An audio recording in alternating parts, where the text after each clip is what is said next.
Welcome everyone to M365 UK. This is our, was it now, I think 29th edition. It's been going on for about a couple of years now. For this particular event, we've got about over 60 of attendees registered. Hopefully they might join soon, probably for Will's session. I'm looking for a big turnout. But mate, that'd be two of us, because there's got to be a first time for everything, hasn't there? Absolutely. So look, I think firstly I just want to welcome our speakers. I have Miska, Tatu, Vesa, Will, and it's an honor to at least host this community event, the user group. Try and do it on a monthly basis, but I think this is for those of you who are new to M365 UK. Roughly 2 hours. We take a 10 odd minutes break, very informal. Sometimes we run over, sometimes we finish early, doesn't matter. So hopefully you can stay with us till for the next 2 hours.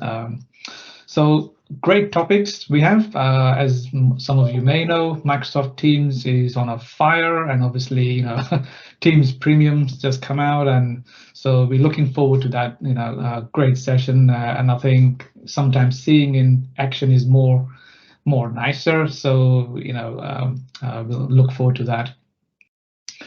And then we got a session from Will, which is all about the rules for your career. And let's face it, right? It's very fluid out there. And I think, to be honest with you, at the time when we were planning to put this session, in fact, Will was supposed to come last year, and for some reason the British train strikes just pulled it off, so we couldn't make it. And then just before all the layoffs happened in the tech industry, so this is almost timely, I think, this session. But hopefully all of you will take away some tips and really kind of be in control of your careers. So looking forward to the session from Will too. For those of you who don't know, I'm Chirag Patel. I organizer and the host for this M365 UK, but I also work with Patel Consulting, generally wear multiple hats as architect, trainer, consulting, and doing deployments, migrations. And in the recent years, I've been involved with the renewable energy sector. So been doing a lot of projects around divestment, tenant-to-tenant migrations, and other exciting stuff in security and compliance areas. So techchirag.com is probably the best way to get to me. But I'm also, for those of you who follow Microsoft Viva quite closely, I'm also one of the explorers, which is a community movement. So there's about, I think, 60 of us now, mainly MVPs, but really kind of just all things sharing about Microsoft Viva. So vivaexplorers.com is the website, so feel free to connect there as well and reach out some latest info that we have there.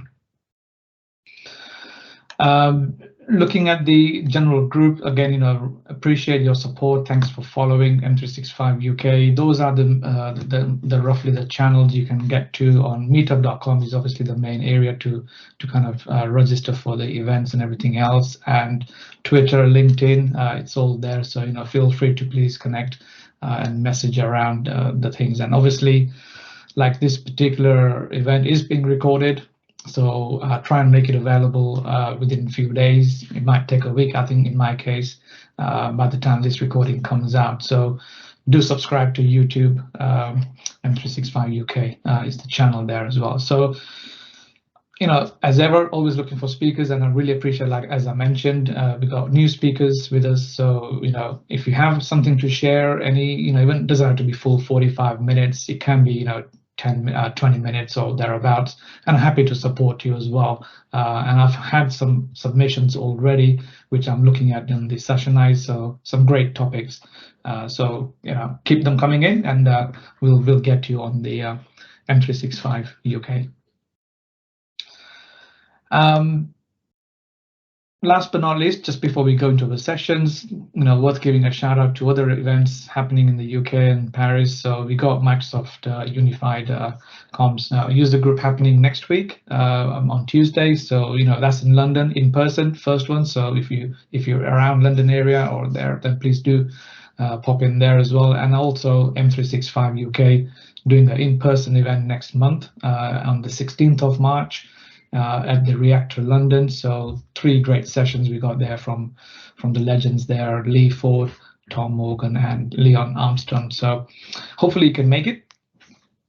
And then I can see Will's got the hand on, so which is great. We always need that bit of entertaining character. Go for it, Will. Sorry, mate. There's another user group next week as well. There's an Azure focused one in Newcastle on the 22nd, which I'm going to be going to just to have a nosy around. But also there's the Glasgow Azure user group as well on the same day. Thank you. So yeah.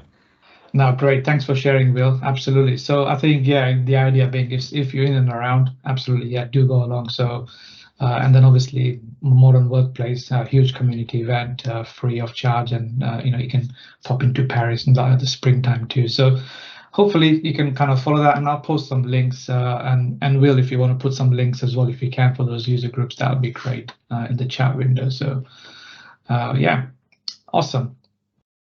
So before we now go in, I think probably just worth saying, lots happening, obviously, in M365 space, and I think, Teams Premium being one of them. Obviously, we've had recent announcement, Viva Engage is being renamed, completely retiring the Yammer brand, together with, all the stuff that's happening around the Viva Engage leadership analytics. So lots happening. Obviously, I'm not going to go through all the announcement that there is, but as usual, techcommunity.com is the place to go and get all the Microsoft announcements. So, right. So with that, Microsoft Teams Premium Explained by Vesku and Miska and Tatu. So look, I think that 50 minutes probably thereabouts is a very short time, and I appreciate it. So I think, look, I'm going to just hand straight over to Vesku and let them introduce themselves. But I know Vesku's been an MVP for a few years, does huge amount of community work out there, and we've met a few times at a few events. And as ever,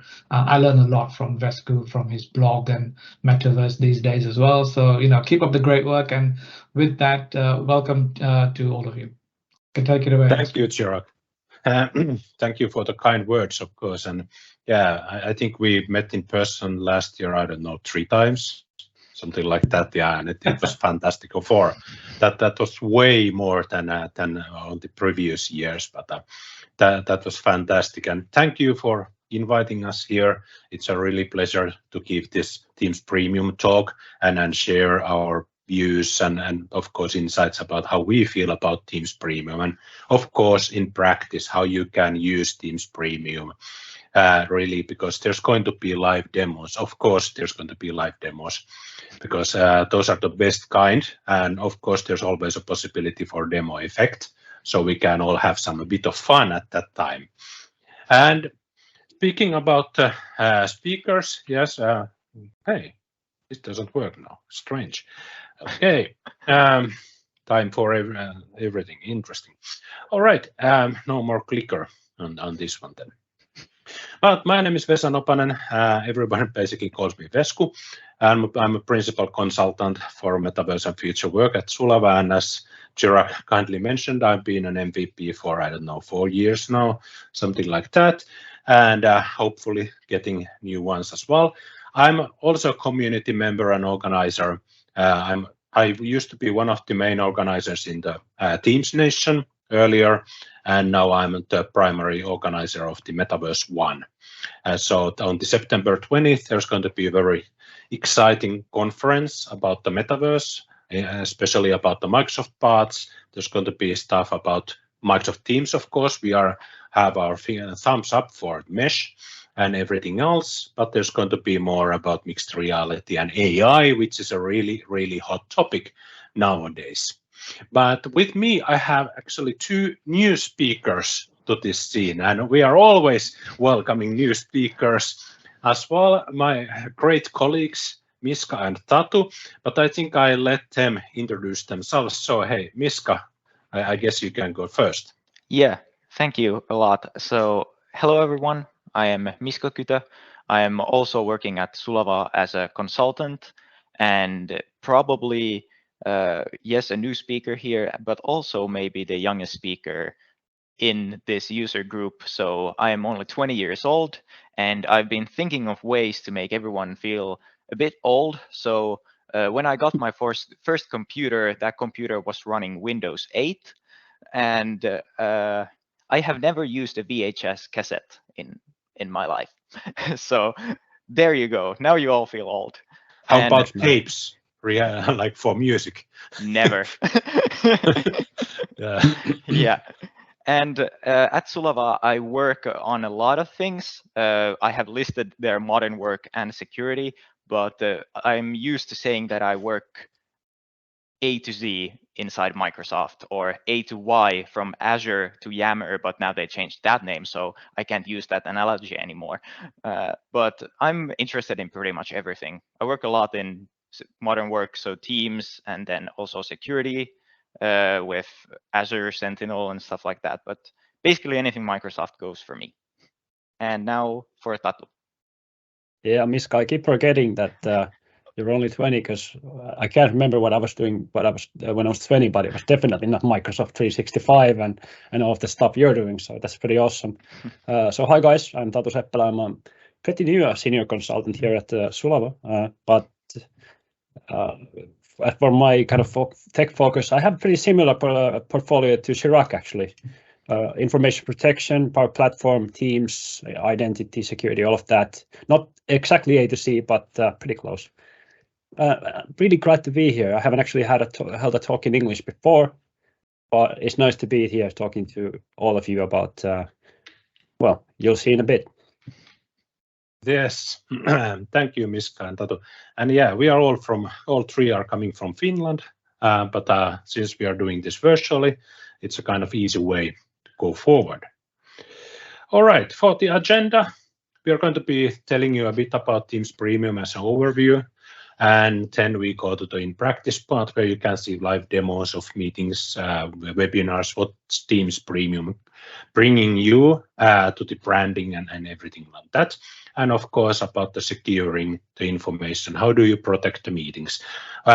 Before we started, we talked about the possibility that we could talk this one in Finnish, so it would be a very safe meeting.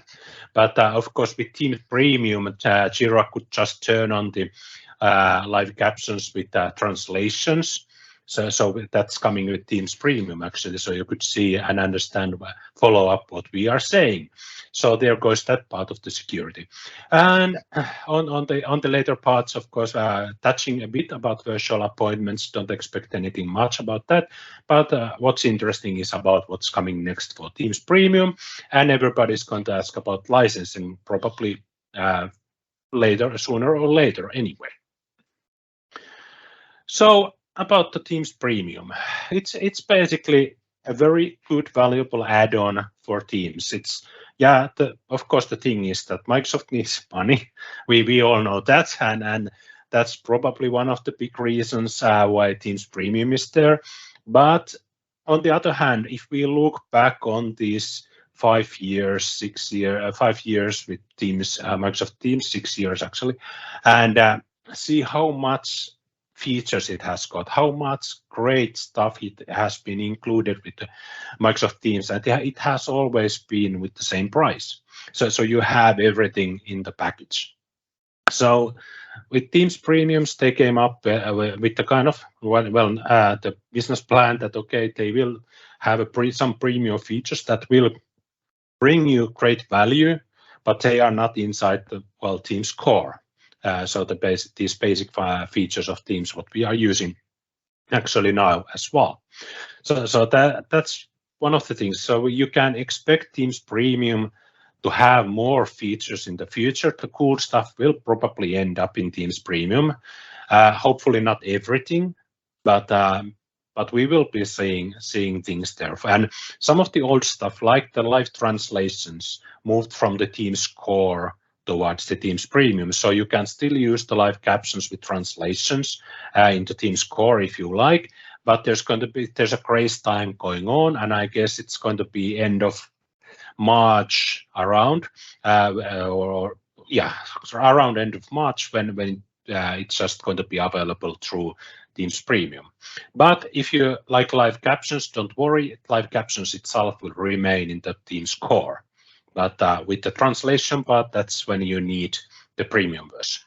So it's going to bring in very useful capabilities for Teams. A few of those, I'm not going to spoil Miska's and Tatu's session parts about what those are, but it's going to also bring some intelligence there. So you can do better webinars, you can do better meetings or more kind of advanced versions. You will get some very nice features there that will help you to manage through town halls or events. But of course, bringing into company brand and colors, that's possible with Teams Premium. We have and bringing other highlights like the well, I'm not going to say that yet. I'm going to leave that to Miska. And so there's a bit of hype here. Of course, protecting meetings and meeting content, that's what Tatu is going to be talking about, is also essential. We've been in Teams meetings and we know, sometimes it's very good to have some protection for meetings. And we've got the end-to-end encryption already on Teams calls, and Teams Premium is bringing that part to Teams meetings as well. So you could, for example, have more sensitive information that you don't want even Microsoft to get their hands on. So you could use this end-to-end encrypted meetings to kind of make sure that, okay, this stuff is secure and we can talk about perhaps personal, like information about some specific person. For example, in childcare situation in governmental areas, that's when you really have to stay focused, okay, which tool we are using when we are doing these meetings. And my favorite part is, of course, the AI part for Teams meeting. The intelligent recap is going to save us time and energy and basically boost our productivity when it comes out. And as I mentioned, it's a paid add-on, so these features, when they are available, they're going to require that person has the license, or in the case of meetings and protecting meetings, etc., it's the meeting organizer who needs that. But more on that later. I think, Miska, you have this one to talk more about Teams and stuff.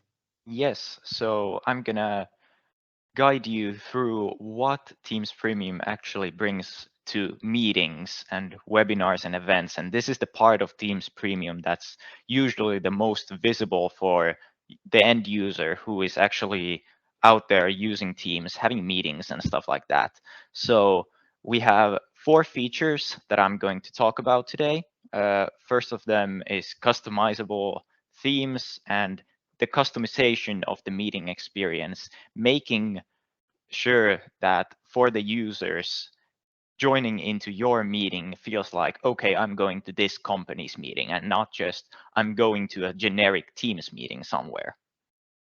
Then we have meeting templates, which helps us streamline the experience, not forcing people to go through a whole list of options every time they need to set up a meeting that they have like once every month or stuff like that.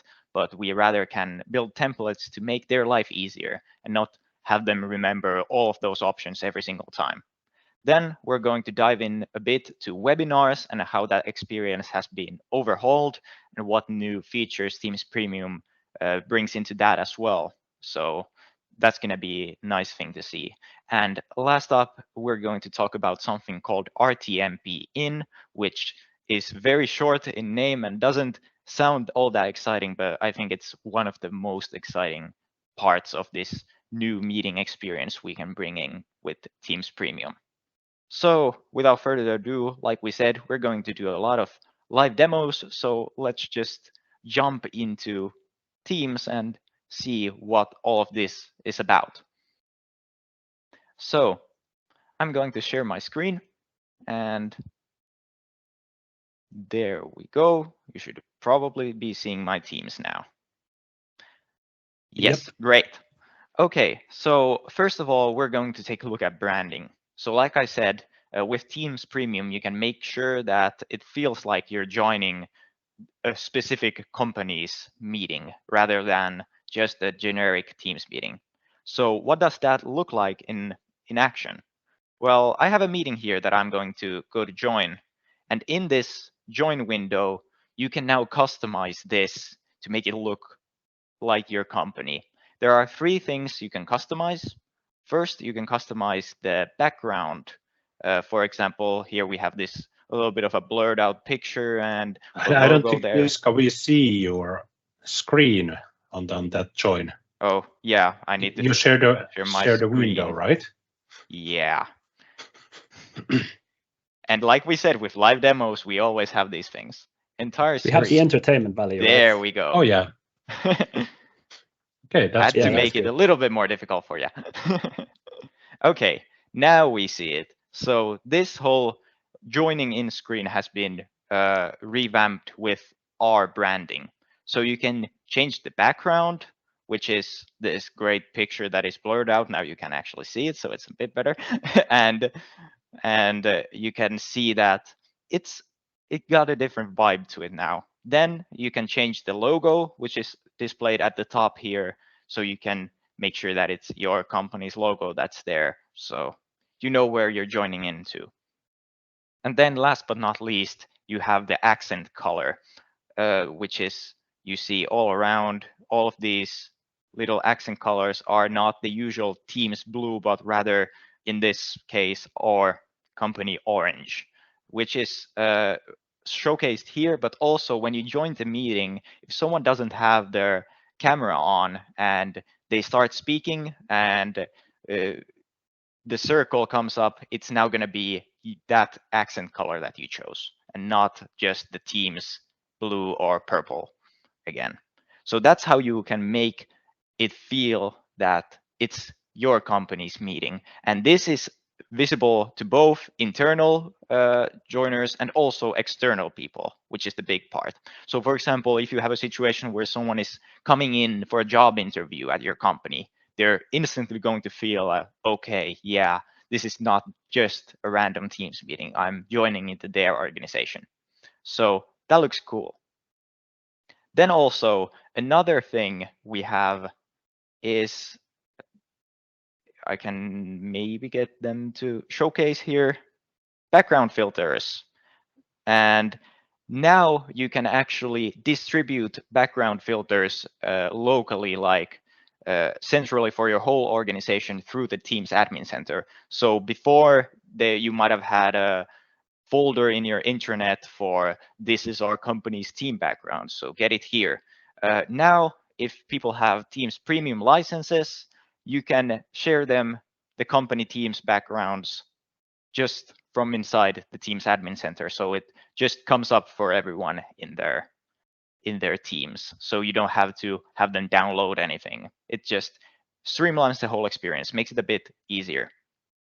And then one part about customization that actually has jumped from the normal Teams core experience to Teams Premium now is custom together modes. So if you have been creating custom together modes for your company, using them, and well, now you're going to require a Teams Premium license for that. And I haven't actually jumped into much the together modes before, but for this presentation, I looked at a bit of those custom together modes, and I was surprised by how cool you can make them. So they can actually look like you're having a talk show inside your company or stuff like that. So I encourage you to check those out. Next, we're going to talk about meeting templates. And sometimes we have situations in our companies where we create these meetings and we have a list of settings that we want to have enabled for those meetings. For example, if you host a internal like company training session, you might have like 200 people joining in. So for those meetings, you always want the chat to be disabled and have a Q&A on. For example, make sure that the attendees cannot turn on their microphones or stuff like that. But every time going through all of those settings and starting to click them out, it's a bit tedious. So going into creating a new meeting, and nowadays it actually brings you to a whole new website where you put those meeting options. So with meeting templates, you can, well, like the name says, have templates. So for example, if I go to create a new meeting, I can have an internal training template right here. So when I open that up, I can see here on the side all of the options that I want, like you don't allow mic for attendees and enable Q&A. That's already there and set up. So the people doing these meetings don't have to think about it. And this all is just ready for them with these templates that we have created.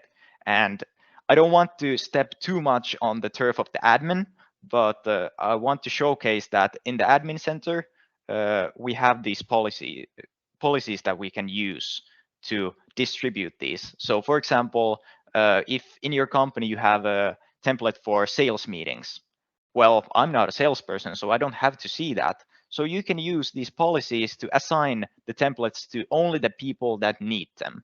So you don't blast everyone with like 20 different templates. For example, if you're having a template for those job interviews that you're hosting, if you're in the HR department, you can see that, but me as a consultant, I don't need to wonder, oh, what is this job interview template? Am I getting fired?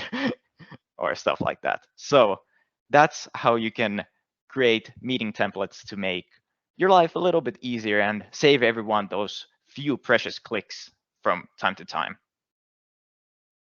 Now, jumping into back to Teams, we have some great new additions to webinars, and the whole thing has been overhauled. So I'm going to showcase how it has been overhauled. So here we have a webinar that I have scheduled. And if we open it and go into the managing that event, we can see that it's a whole new experience now.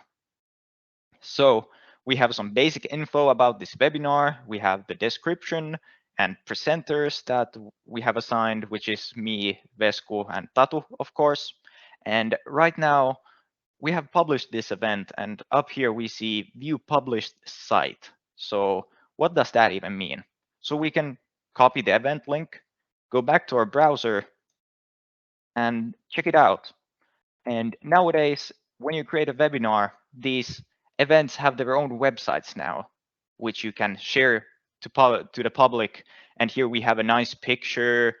We can actually change the color theme. Like again, with branding, you can change the accent color here too. And here we can see we have free speakers. We have links to, for example, my LinkedIn or my blog. And we have speaker bios here. And oh, I've seen that I have forgotten to add Vesku's bio. So let's go add that for him. We can go to presenter bios, go to Vesku, and I'll add, well, Vesku is Vesku. You know who he is. We can save that. And I have noticed that sometimes it doesn't really want to save everything, so you have to a little bit go around and change these. So change the tabs so it saves, but a little bit of a, well, not so finished product yet. But the one thing that Teams Premium brings into this is more options for the registration. And so we can go and configure the registration. So for example, we can set a capacity. So we can handle only 10 people in this webinar. We don't want any more. So we can limit that. We can also require manual approval for everyone who registers. So you can go and check who has registered for the webinar and then choose if you want them in there. Then great feature with Teams Premium is waitlist. And you can enable an automatic waitlist. So even when the event reaches its capacity, it doesn't just disable the registration anymore. So you can still sign up and you can see the wait list. And if someone from the event, for example, cancels, it automatically gets filled in from the wait list. And you can let people in from the wait list and stuff like that. So it gets much easier. Then you can also limit the registration time. So for example, if you don't want you want a 1 week grace period before the event where no one can anymore sign up, you can do that. Then you can create custom forms that have information you want from the people who are registering for your event. For example, they already automatically include first name, last name, email, and then Microsoft's own data consent field. But I have added job title, organization, then I've added a very important custom question, and is that, do you like trains? Yes or no? We can add a whole lot of fields and of course like custom questions, so you can tailor this just to your organization and your specific webinar. So if we look into attendee status, we have seen that there are 2 people who have registered and they're pending approval because I have enabled this manual approval for all of the registrations. So we have Tom Tester here and Lauren Smith. So let's see, Lauren works at Lauren Locomotive. So she appears to like trains. So that's great. I can approve Lauren. And now she gets in to the registered list in the webinar. But Tom works at Tom's Trucks and he doesn't seem to like trains. So we can reject him from the webinar. And this can actually be used. I've seen cases where smaller companies are running webinars and don't want maybe people from competing companies to join and stuff like that. So this can be used just for that. And then last but not least, you have reports. So after people have been to your webinar, you can see how many people were there, what was their average attendance time, and of course, how many people viewed that registration page in the first place. But now that we have seen what it's like to create a webinar and host it and organize it, let's jump in and check out a bit how the actual hosting experience for the webinar is, because that has changed as well with Teams Premium. So if we go to join in, let's see if it doesn't mute my microphone this time, because last time I did this, it muted my microphone through all of the Teams meetings I was in. But let's join in. Do you want a pro tip? Just select the don't use audio when you join there. Yes. Okay, and now we can see that we are currently managing what attendees can see, and we have Vesku here already waiting. We can see that there's this start meeting button up here. So we are not actually in the meeting yet. We are in a new feature called a green room, which is for only the organizers and the presenters. So you can be in this safe area that's not visible to everyone. Everyone can gather up there, check out if their mics are working, cameras are working, and stuff like that. And when we're ready, we can see that, okay, now it's the time to start. And we can press start meeting, and we can see how many people are waiting for us in the actual meeting, and we can all jump in together and start the meeting. Then if I was the organizer, I'm not actually speaking myself, but I am organizing and, for example, monitoring the chat and stuff like that. Now I can also monitor everything that the attendees actually see. So for example, right now I see Vesku's webcam here, but it's noted as off screen. So the attendees don't actually see that. So I can, when Vesku's time to talk comes, I can bring him on screen, and now everyone sees him in the meeting. So for example, I can take him off the screen from everyone, and let's see, we start the meeting or the webinar with, for example, a whiteboard session. So I can share in the whiteboard for everyone, and now that is only visible for everyone. So we can open it up, have it load, and for example, now if Vesku is going to present this whiteboard to everyone, I can bring him in, and now everyone sees him and he can start presenting and stuff like that. So your role as an organizer is now much more than just a chat moderator. You can actually streamline the whole webinar, make it look cool with presenters coming in and out, and it just looking much more organized to everyone. So that is what you can do with the new premium features in webinars. Thank you, Vesku, for joining that. And now, last but not least, I'm going to talk about RTMP in, but Vesku can put the slides back in because I don't actually have a live demo for it because, well, demo effect, it didn't work when we tried to do it. But RTMP in is actually a feature that I'm really, really interested about. And I see as something that can really change Teams meetings as a whole, especially bigger town hall meetings with bigger companies and stuff like that. So previously, you've had RTMP out for Teams meetings. So you have been able to stream your Teams meeting out of Teams, for example, into YouTube or Facebook or other platforms, if you wanted to share that Teams meeting to a broader audience. So you have been able to stream it out. But now with RTMP in, you're not streaming the meeting out, but you are streaming in to that meeting. And RTMP can be outputted from a variety of streaming systems, be it OBS or like big standalone video mixers and stuff like that. So you can stream that output into your Teams meeting, and it will show up just like any other participant with a webcam. So this just became the best way to, for example, showcase videos in a Teams meeting. Before this, PowerPoint Live was the best way, but that didn't show up on recordings and stuff like that. So this is just the perfect way to share videos now. But it's much more than just for sharing videos. Like I said, RTMP can be outputted from a variety of systems. So you could actually host a Teams meeting with a multi-camera production with multiple camera angles, with titles that come in, transitions, all of that kind of stuff. Just because you can output it from a video mixer or a professional producing like system where you produce like TV spots or stuff like that. So you can just put that into your Teams meeting now.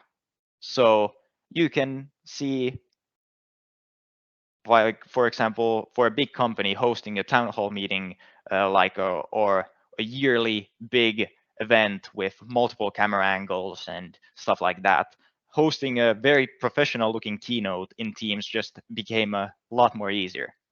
So that's why I'm very interested in about that. Yeah, indeed. And it's really something I also like a lot. I wrote a blog post about RTMP in as well. I didn't have a very cool looking virtual stage there, but I was just doing it quickly with OBS, but it's giving you a lot of possibilities.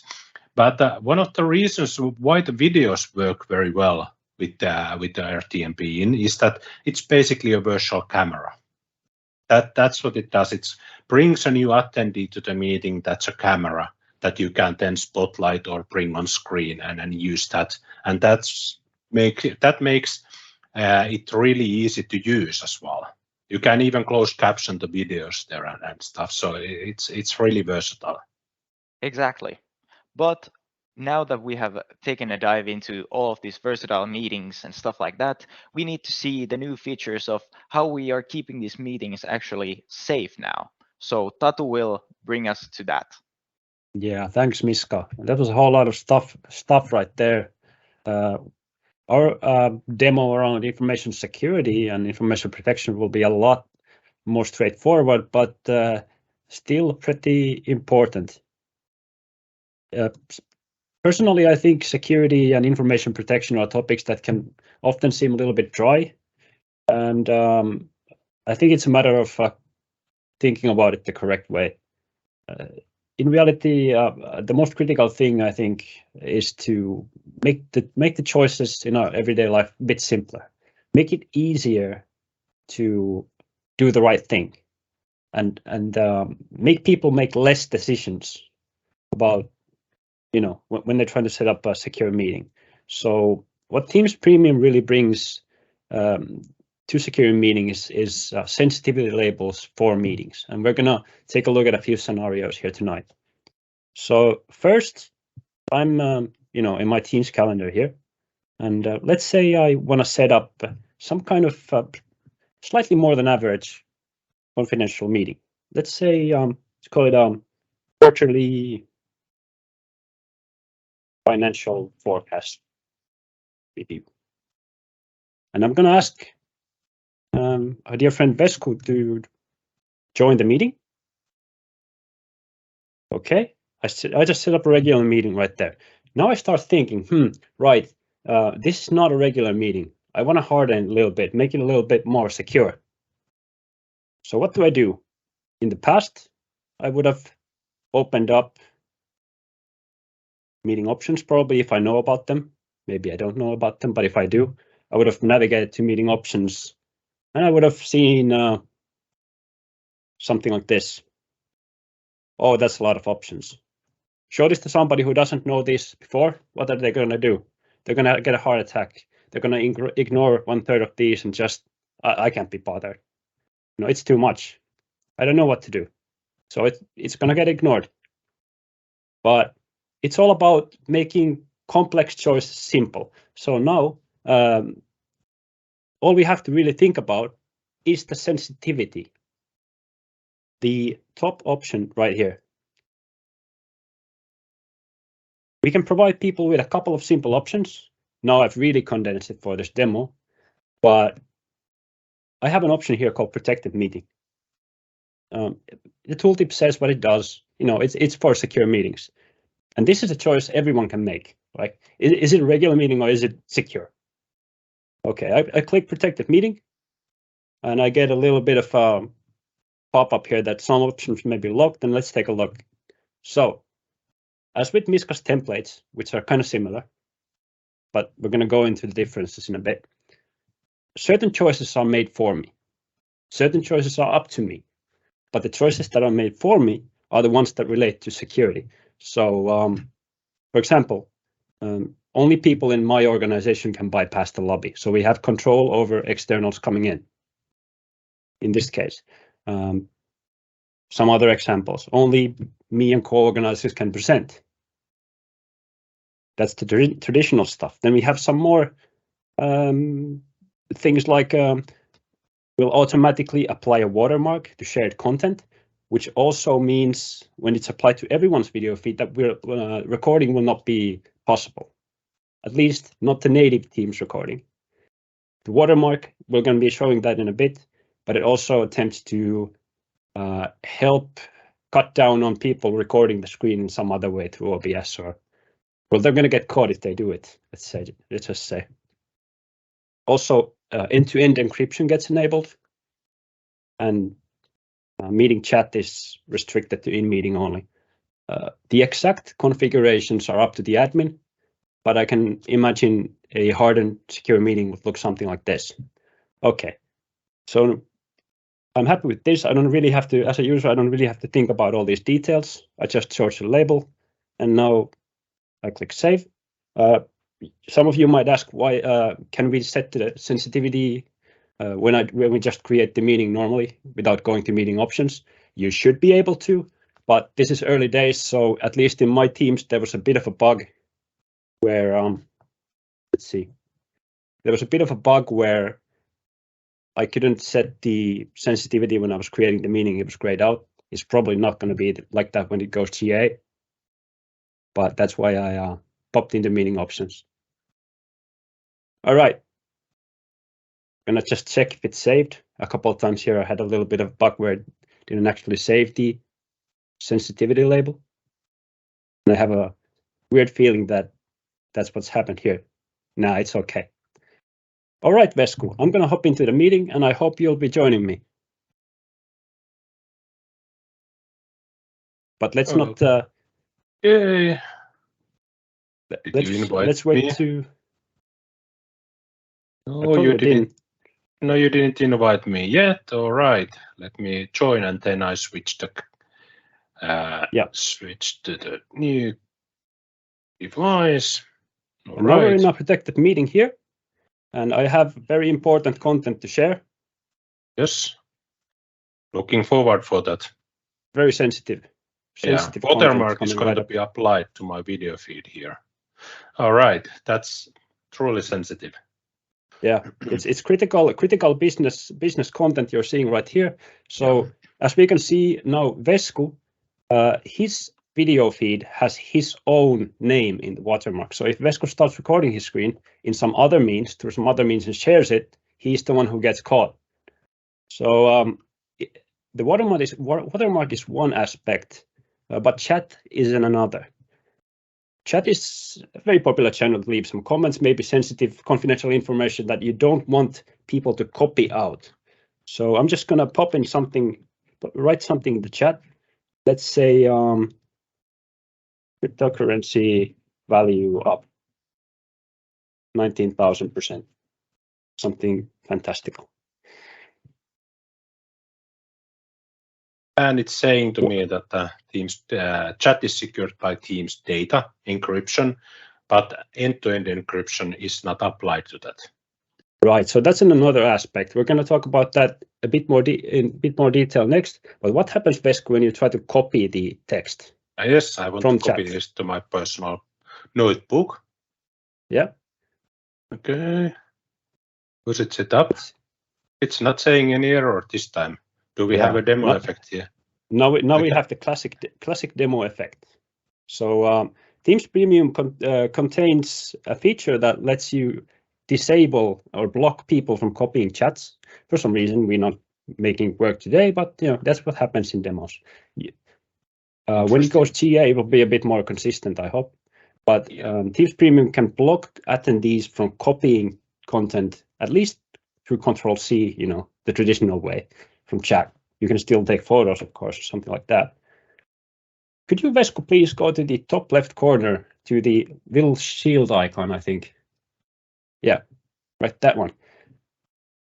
So we just set up end-to-end encryption for this meeting. That means Microsoft will not be able to see the audio-visual content shared in the meeting as it's transiting through their infrastructure. This might be required by regulation in some countries. So traditionally, this is not something enabled for fun. It takes away a couple of features when you do, but it will enable some scenarios because of regulation that have been unavailable previously. So yeah, it takes away the recording, for example. You can't record this. Yeah. Kind of little things. Yeah. But it might also enable some organizations to use Teams in scenarios where they weren't able to use it before at all. So there's a trade-off. Thank you, Vesku, very much. You were gracious to stop by the confidential meeting. Thank you. I'm going to take back the control of the screen here, and we're going to look at one more thing. So as I said, I think it's really critical that security happens, but that it happens without much thought or manual work from people. So it has to happen through context. When you're working in a secure context, what you do should be secure by default. So some of you, this is not Teams Premium features I'm talking about initially.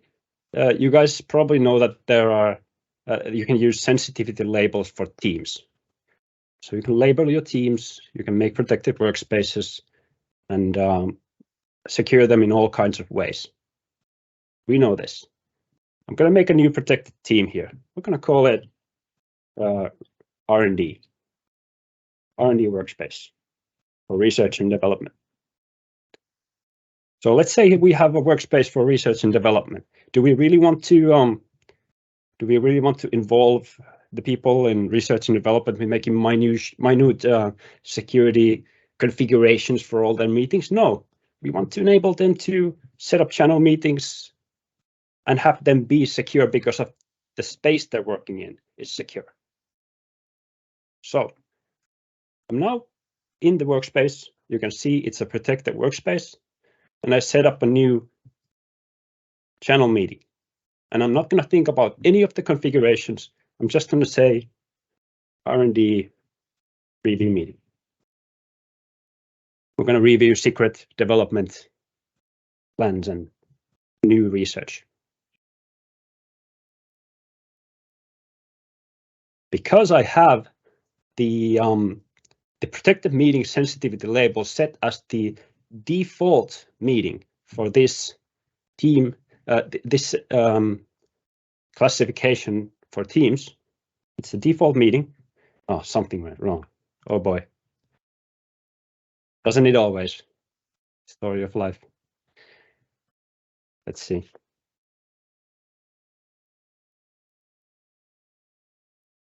Ah, there we go. So because I have the protected meeting sensitivity label set up, that type of meeting set up as the default meeting for these types of teams, That means every channel meeting that gets created is automatically a protected meeting. And what's even better, because we need this context to be secure. This is a high value context. We can't have people compromising that. We can make it so it's automatically logged as a protected meeting. So people cannot compromise the meeting security by their own actions. This is the context they need to work in. And they don't need to make any choices. It just happens. And that's the way I think it needs to be. As for licensing, Vesku mentioned the important point already. I'm going to reiterate it. The meeting organizer needs to have Teams Premium to apply sensitivity labels. And how does this differ from meeting templates?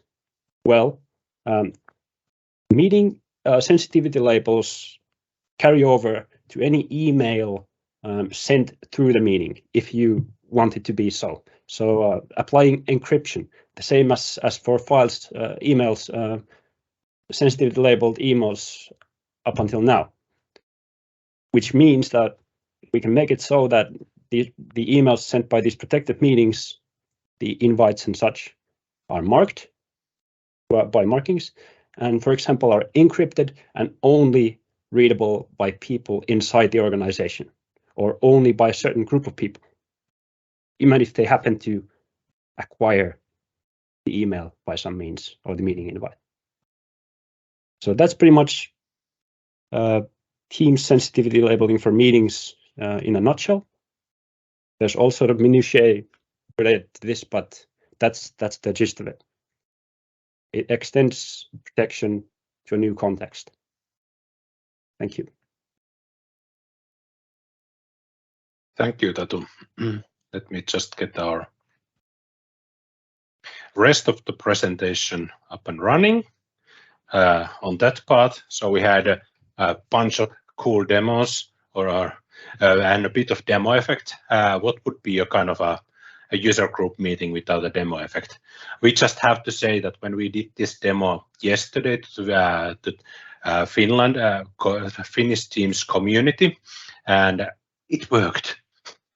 So that's always fun, but I really hope these little quirks are going to be solved before it runs for GA, because of course that kind of quirk in the meeting protection, it's not a good thing. It will come back at Microsoft really, really fast if it's not working all the time.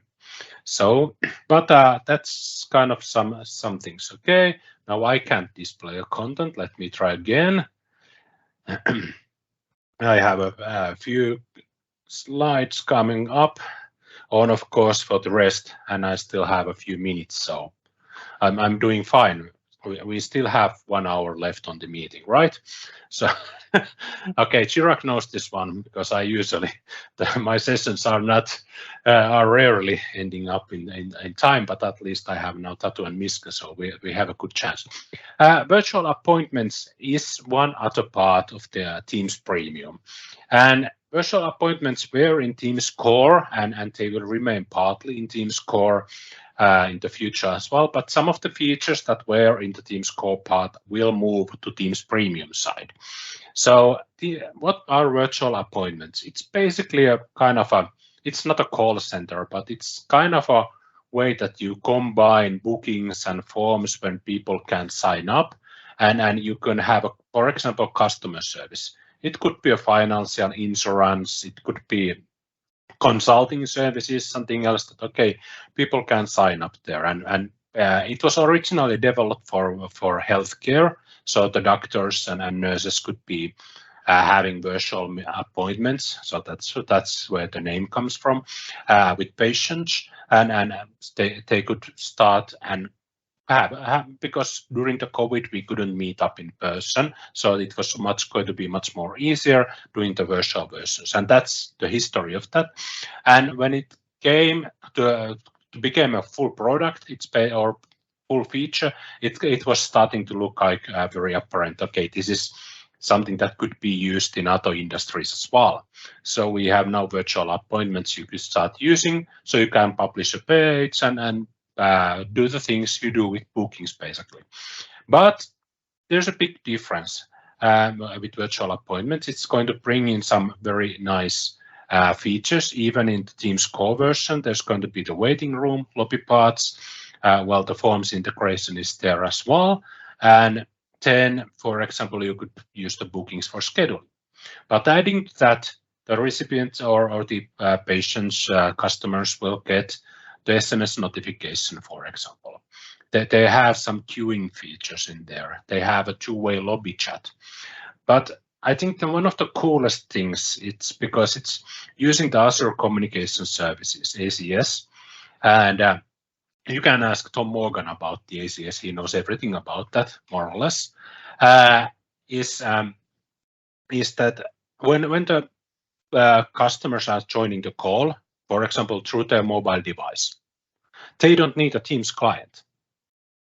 They just have a link, and it will open the call directly in their phone mobile browser. And on the other hand, the doctor or the customer service person will be using Teams. So they can have this kind of a possibility that it's going to be very easy for the customers to join that meeting, have the virtual appointment, and then go on. So because they don't have to start installing anything. Of course, the SMS notifications and kind of queues and ad hoc meetings and stuff, and boosted analytics is a big thing as well. But I think one of those couple of things make this really valuable. But the more you have people in the customer service, of course, then you start valuing the queues and stuff on there. And I think this is going to be evolving because this has been growing up in the past about 2.5 years, roughly, when I've been hearing about the virtual appointment, and it's been kind of getting up more features and more integrations and stuff. So it's evolving all the time. So what's next for Teams Premium? The AI. The AI, our friend, is coming. And it's not a Cortana, but it's something else. I don't think they have really named that. I heard that the Bing chat, new Bing chat, I don't know if you have tried that, the chat GPT inside Edge /Bing. I think the internal name was Sydney. So it wasn't Cortana. I'm kind of disappointed on that. But the intelligent meeting recap is coming this spring. It's said that it's going to be arriving during the second quarter of 23, so it should be coming up. And it's basically really cool features that are related to meetings. So AI is analyzing with GPT 3.5 / Azure OpenAI is analyzing your meeting and coming up with some interesting things, like it will generate automatically the chapters for the recording. Yes, we have, if you now record a Teams meeting with PowerPoint Live, you are getting chapters to the recording, but I don't think that's going to be happening after the grace period anymore. So it's going to be part of Teams Premium, and the AI is going to be generating, being more smart about generating those chapters. And there's going to be timeline markers. When did you leave the meeting? When was the screen shared, for example, that are personal.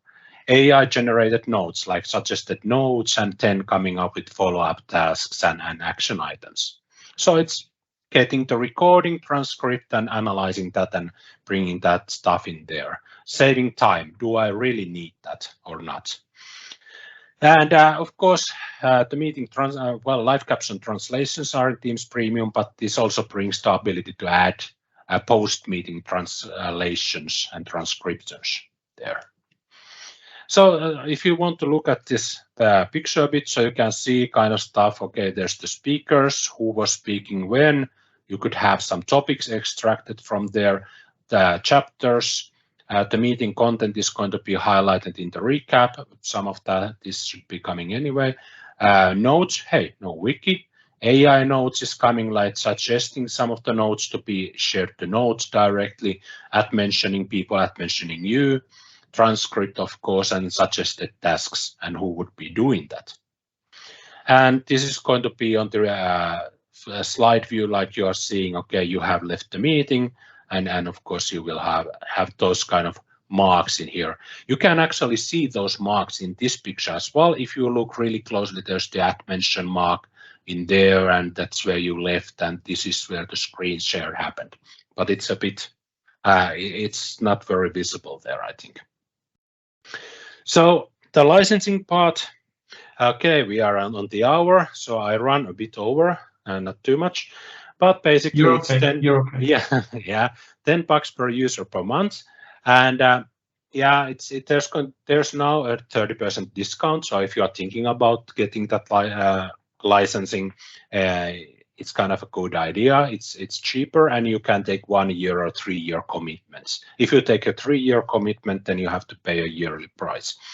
I think UK is getting also some kind of this currency change for the license price on the 1st of April as well. Finland is getting that because there's going to be this exchange rate is changing with dollars, so USDs. So that's why it's going to be there.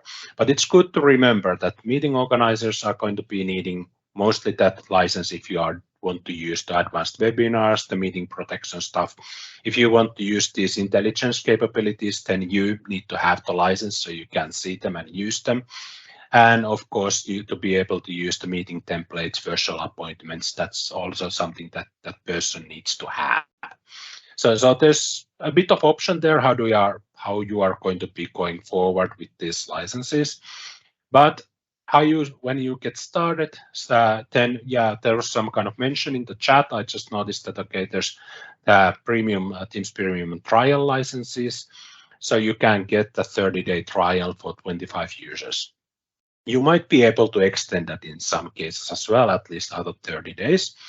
But then you have to think about, okay, who do you test it with before you activate the licenses? So before you get the trial, try to find out the best groups of people and from your organization. Basically, I listed their marketing, HR, and steering groups. Marketing is doing webinars. HR is doing also some town halls. They are doing internal events or perhaps even external events with marketing. They are securing sometimes information with HR may need to kind of, if they have some confidential personal information there, they may want to secure that. Steering groups or some kind of a sensitive classified projects perhaps. So you try to find those groups of people because so people would be using those features during that trial period. So you know, okay, is this worth it or not? Is there value for your company? Because then, so you want to avoid that traditional thing, hey, let's activate trials. You are after 25 days. How's it been? I never got time for that. I know, I've been doing that. It's something that happens very often. So you have to have the plan. Think about, okay, educate the people who are going to be there, instruct them to use it, make a plan with them in which events and which occasions they will start using this, create some sensitivity labels. Of course, good thing to remember about the sensitivity labels is that you also need the E5 license, because otherwise you don't have the sensitivity labels. So the meeting protection parts don't have all those fancy capabilities if you don't have E5. Teams Premium itself doesn't give you E5 in there. And no, Teams Premium is not included in E5 either. But only 4 minutes over. We thank you. And I'm going to check if there were any questions there. But this was really fun. And thank you, everyone. And thank you, Chirag, for this. I guess if there's any questions, we can take them as well. Awesome, great stuff, great demos. And yeah, you saw some chats there, I think some few questions, remarks there. So I think those were answered, but I think, yeah, thanks Vesku, Miska, Tatu for delivering, and I think the demo gods were with you, right? Except for that bit. Yeah, which is always the case, right? You're always going to get that, right? So yeah, it's happening all the time, and then you just need to keep the cool. And yeah, it doesn't work, but this is what it should be doing. There was a question from Tony. basically adding a meeting template, but the virtual appointment didn't add. And now that you mentioned that, I don't think it's visible in our Teams Premium environment either. No, we have it. So basically, it might be taking a while. We didn't do any fancy rain dance or anything to bring it there. So it should be coming. It can take a bit. So as usually I say, if you just enable them, it might take 1 to 2 days before stuff rolls into your users. yeah, it can take a week, and sometimes sign out and sign back into the Teams client is something that can fasten it up. It's kind of something that can happen. Yeah, I had a very quick question. I think just while you're going through the chats as well, I think from the meeting protection point of view, like, would you still use the same reporting in compliance portal to see how many meetings you got set as protected versus other labels? Is that the kind of reporting it lives in there, or separate place? Not sure if it's there yet. Not sure if it's there yet, actually. That's a good question. I would imagine you'd see that since every labeling activity so far from different contexts in Microsoft 365 has gotten sucked into the same audit log. Yeah. That eventually ends up in places like Sentinel through connectors. Right. So I would imagine those events would be there eventually, but I would have to check if they're there now. I don't know. I appreciate that. I mean, I think it's fairly new, right? So I think the excitement at the moment is to try and get to the front. But yeah, it would be good to see and good to know that. So that's a good point. Yeah, awesome. And I think with the feature wise, I think the bit that really catches me out, and I think we saw the comment earlier, the meeting options usually gets missed out for most folks who organize meetings. And even if you do get to it, it's never in an alphabetical order. It's just one big list, and it gets bigger. It gets bigger, right? And I think with premium options, like you showed there, I think it's like it would be good if they were categorized in some way to make it easier, right? So I guess maybe that's the feedback for Microsoft on that. But good stuff. Look, I think over the time, I know we got a few minutes. Like I say, it's not really a problem. I think I've put the link in the chat window for the feedback. It'll really help, I think, for Vesku and Miska and Tatu, all the speaker feedback. So, no details, not anonymous, it's all anonymous. So it takes only a couple of questions. So yeah, please do fill that out. So that'll help. And I think I'll probably just take a couple of minutes out and just kind of give you, take a rest. But I think, look, once again, big, massive thanks to all three of you. And if you're on it, then please do monitor the chat as well. If anybody does come with any further questions, then that'll be good. But sure. Yeah, good. Well, thank you a lot. Yeah, thank you. Thank you, Chirag. Thank you, audience, and thank you for the questions. And okay, well, look, I think welcome back, everyone. So yeah, we'll go into the next session with Will. Thanks for those who joined in the first session about Teams Premium. And for those of you who are new, Chirag Patel, organizer and host of M365 UK. So just want to introduce Will. Been around with community events. Will also runs a user group as well. And obviously for those of you who attended Comsverse event happening in the UK, he was the highlight. I mean, that just made my day when I saw you, and I thought, wow, this guy's got a lot of talent, and sure has. So without much ado, I'll hand over to you, Will. So yeah, welcome to M365 UK. Thank you very much. So this is my first time kind of using PowerPoint live. So I have no idea if this is going to work or not. So if we could just, if it's not working, I might have to change this. So yes. Right. So that's me. Oh, hello. For those of you who don't know me, my name is Will Rowe. For those of you who do know me, I mean, you're still here. I don't know, not quite sure why.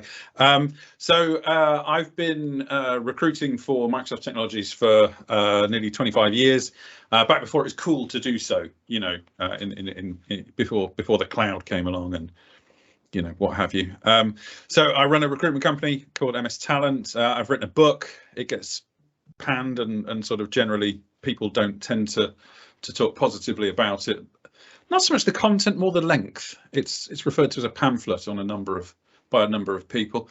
I have a podcast as well called the Careering Out of Control podcast, which I will be doing again, but there's 10 episodes up there that you can have a look at and find that's everywhere. So Spotify, Apple Podcasts, have a look there. I do Will's 12 Tips at Christmas, which universally loved. Some people actually say Christmas doesn't feel like Christmas without Will's 12 Tips. Yeah, I mean, not many people, but yes, that's fine. And I'm on Twitter as well as at MSFT Recruit. I am just want to say this is a safe space for people. You know, I don't know if you've ever seen a recruiter, you know, talking before, but you know, keep the heckling down. You know, thank you, Ben. Everyone loves the 12 tips. So we'll get on to the main event of this particular talk, so to speak. So the IT industry is evolving, you know, because it's technology, and that in itself is not particularly surprising. But what we're seeing right now, new products constantly being released. We've got old products constantly being rebranded. There are the Defender suite. I actually thought maybe we should change the name of MS Talent to Defender for IT Careers, because there was one point where I actually didn't realize how many products were in the Defender suite, and still I'm struggling to catch up. There is a feeling amongst the world that the Microsoft product groups and the marketing function actually hate people because of, well, I've only got to say one word: Intune. You know, it started out as one thing, got changed into something else, and then, you know, Ignite was coming up, so I thought, I know what we'll do. We'll just mess around again and call it Intune again. So yeah, happy days there. So this constant flux changes all the time, and what this does is this creates opportunities for you when you are actually working in this industry. So what I'd like to do is I'd like to tell you a story. You can see me here with my good friend Ray. We were cycling from John O'Groats to Land's End. I don't like to talk about my charity work particularly, but I will at some point, I'm sure. So I first met Ray when we were back at university. This is not a love story, people. This is not that kind of a presentation. So we bonded over, you know, a love of hiking and athletics. And Ray was about 10 years older than me, and he had a job in technology, and I was a drama student, which was a very cool thing to do back in the 90s. And so we got to know each other very well. I got a job in recruitment because that's what you do when you're a failed actor. You go into recruitment, and low entry bar. Do you know what I mean? Don't need to know anything. You just got to be able to talk. And Ray, I found him a job after a couple of years. You know, I got him an opportunity, and I called him and I said, hey, look, you know, what do you think of this? And he was working for a payroll company at the time, and their product ran on DOS and Windows 3.5, I think it was. And this was sort of around the 2000, I know, right? So this was around 2000, the year 2000. And he said, no, I'm fine. It's good. I'm fine. I'm going to stay where I am. And so a few years later, another opportunity came up. His product was now on NT4, I think it was at the time, but hadn't particularly moved with the times. And he was still working, doing basically the same job, which was supporting an application, which was a very, very niche. It was a payroll app. He was happy. He was comfortable. He didn't want to move. 3 years later, called him up again. Got him an offer. I say I got him an offer. He got himself an offer. That's recruiters talking there. And basically, he decided to stay where he was. To which I was like, wow, that's great. Anyway, so the product hadn't really moved on. by this point. It was still running on NT4. It was about 2007, 2008. And unfortunately, Ray was then made redundant. And he'd lost his job because the product that he had been working with in a job that he was quite happy with, he was getting paid decent money for, the product hadn't actually updated. And so his relevance to the market had waned and declined over that period of time. And this is something which kind of was a shock to me, because that's not what you think about when you think about people working in technology. So long story short, you know, he became a stay-at-home dad for a while, and then after probably about 4 years of doing that, he got back into the industry again, and from there basically everything was going smoothly. Unfortunately, this photo was taken just a couple of days before, unfortunately, before Ray died. We were coming down this hill, and we'd been doing sort of 70-80 miles a day, and he was going first, and we came around this corner, and there was this there's this flock of sheep, and he just went straight into the middle of the sheep, and there was this ram, and this ram was massive, and I was just stood on the edge of the flock, just waving my bicycle pump, shouting, you know, just get off him, you fluffy bastards. And then out of nowhere, this ram just went for him, and I fought my way through them, and I got to him, and he was covered in blood and wool, and it was awful. And he looks up at me, and he says, oh, we had a good run, didn't we? And I said, yeah, mate, we did. It was good. And then he looked at me up at me again, and goes, look, you'll take care of my daughter, won't you? And I said, yeah. I mean, he wasn't going to know, was he? I mean, let's be honest, you know. But and then he said, I should have taken one of those jobs, shouldn't I? And I said, yes, you should have taken one of those jobs. I put 4 in front, and then he died. So it wasn't a great way to do it. I'm kidding. He's fine. He's perfectly fine. So we went on holiday last year and stuff. So yeah, he hates that I tell this story every time. So yes, but as a way of hopefully explaining kind of where I'm coming from, not the bit about the sheep. This is what I am totally focused around, is helping people not be in that sort of a situation where you're working with technology that unfortunately doesn't have mass market appeal. So the recruitment industry is evolving. Now you might be thinking to yourselves, recruitment, that paragon of an industry, how can it get any better? You know,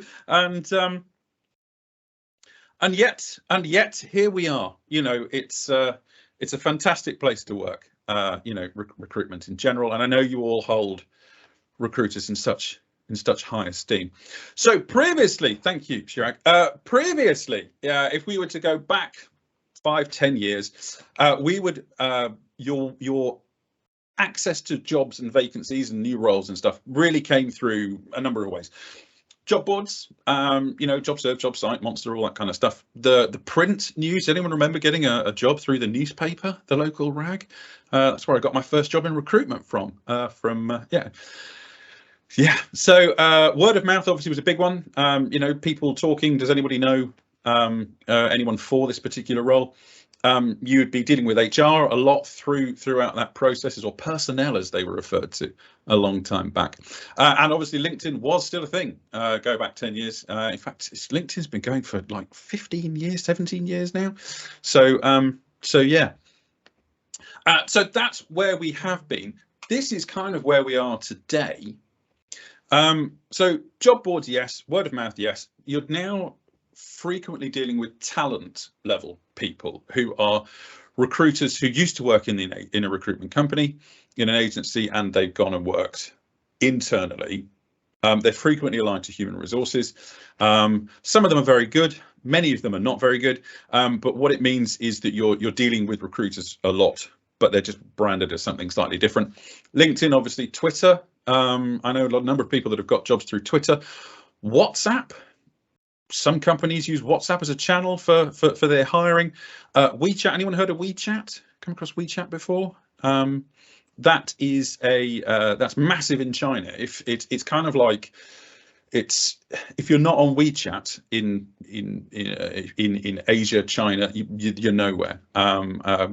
Company I used to work for used to place a lot of people with telco experience into Thailand, and they were taking Chinese nationals for Huawei, and WeChat was where it was. GitHub. Has everybody got a GitHub receptacle? You know, is that thing. So 2 years ago, Capgemini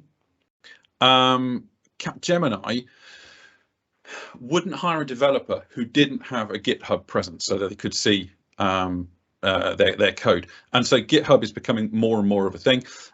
Stack Overflow, Snapchat. Has anybody heard of the Snapchat filter that McDonald's did? So you actually could download the Snapchat filter and wear a McDonald's uniform. And they hired 7,500 people in the US off the back of this Snapchat filter, because people would download it and thought, oh, sod it, I'll give it a shot. I'm already there. Yeah. So true story that. So Slack as well, but we don't talk about Slack because it's not technically Microsoft, is it? But yeah, so these are all the different ways, and there are more and more and more. I would be surprised if TikTok doesn't get involved in there somewhere. Got a job through TikTok. Who knows? TikTok maybe buy it. A person who, anyway, yeah. Okay, right. What does this have to do with you, though? Look at you all. I mean, I can't see any of you, but yes. What does this have to do with you? So, serious question. How long do you have until you retire? Don't expect answers on this. Don't feel free, especially Miska. Like, mate, honestly, telling us that you're 20, like, just, you've got until like the next century probably till you retire. Okay, but seriously, have a think about this. How long have you got until you retire? So here's an interesting fact, and it wasn't really applicable to people of a certain generation who got into technology. There would be something and then they would stay doing that as part of their job. AS400, COBOL, you name it, go back far enough and you'd find this. But the skills that got you to this point are not going to get you to the end of your career. Think about how fast technology is moving. So what you do now is not going to be what you end up doing unless you are 4 or 5 years away from retirement. And so because of that, this pace of change, it gives you huge opportunities, because people are always going to be needing you to reskill. And if there's new products coming to the market so often, the idea of being a 10-year veteran in something becomes more and more of a challenge in a landscape where the products are changing so quickly, which means that actually becoming an expert or a specialist in something doesn't need to be 5-10 years experience, because let's be honest, is that going to be, can we find someone with 10 years of Power Platform experience? Not really. So have a think about that. So let's move on to the rules, because this is all about rules. I'm a rules kind of guy, I mean, I'm not, but that's, I mean, look at my t-shirt. This is the t-shirt of a man that just doesn't care about rules, or hair. So, rule 1, your job has changed. Your job has changed. Your job is not the one that you get paid for. It is, but it's not. I mean, obviously you get paid, but what I'm talking about is different. Your job is to stay current and relevant in an industry which is constantly changing. And that relevancy needs to kind of inform all of your actions moving forwards. And the hardest part of this is this. You've got to stay motivated to change. Like I work in recruitment, and the job itself, the physically getting people through the door and getting them a new opportunity, hasn't particularly changed since, well, in the last 10 years, I wouldn't have thought. The technologies that we recruit for have changed, hence my, hatred of Microsoft's marketing department. But what I have to do to stay relevant is nothing like what you have to do to stay relevant. And I speak to people at a certain stage in their career, and they frequently tell me that actually they're done. They don't want to learn anything particularly new. At which point then it's a case of, they say, hey, how do I get into recruitment? And I just tell them it's not a thing. You don't want to do it. But being motivated to change is really, really important. And keeping that drive to do that is absolutely critical. Right, being happy isn't enough. Now, we're told from an early age, find a job that you're happy with, and you'll never work a day in your life. Yeah, that's a particularly good cliche. But being happy now isn't enough. We've seen with Ray, for example. Ray was perfectly happy in his job, but actually he was getting left behind. So I'd like to introduce you to an idea, and the idea is the idea of the career cul-de-sac. Now, if you are in a dead-end job, that's bad. Everyone knows that's bad. It's got dead in the title. Do you know what I mean? It's like dead end, that thing is done. But a career cul-de-sac sounds nice. It could be lovely. There's barbecues at the weekend, you're paid well, you're happy. But a career cul-de-sac is a scary place. So ask yourself this, and I'll explain why a career cul-de-sac is bad in a second. Are you happy in your job? Do you have a career path moving forwards? What's the technology that you're working with currently? How does that compare to what the market is asking for? Are there any projects coming up that you could be part of? Can you actually get onto them? Ask yourself this: when was the last time that you had training? And is that training that benefits you, or does it benefit your employer? Because if you're an employee, the likelihood is that you're going to get given what's actually in the best interest of your employer rather than you. And so when you're thinking about your training and development plan, does that keep you relevant to what's going on in the industry currently? Is there a market shift coming up? Are there new products on the horizon? Should you be getting access to those? And should you be putting yourself forwards? Because the thing with the career cul-de-sac is this: it's lovely. And you're happy. And we're all told from an early age, you want to be happy in your job. That's it. But actually, once you're happy, are you being left behind by a market which is constantly evolving, by a market which is constantly shifting, by new technology products? Now, the reality is that there are a fair number of people on this call, and you are already doing more than the majority of the people that that are in the technical industry. You're like the 1% of the industry who are coming and learning and taking control of your actual careers because you're consistently learning. Think about it. Are you in a career cul-de-sac, and should you be actually making yourself uncomfortable by moving somewhere else? And I don't have the answers to that. It's just something to perhaps consider about. Right. Rule 3. In today's world, it's all about credibility. Credibility.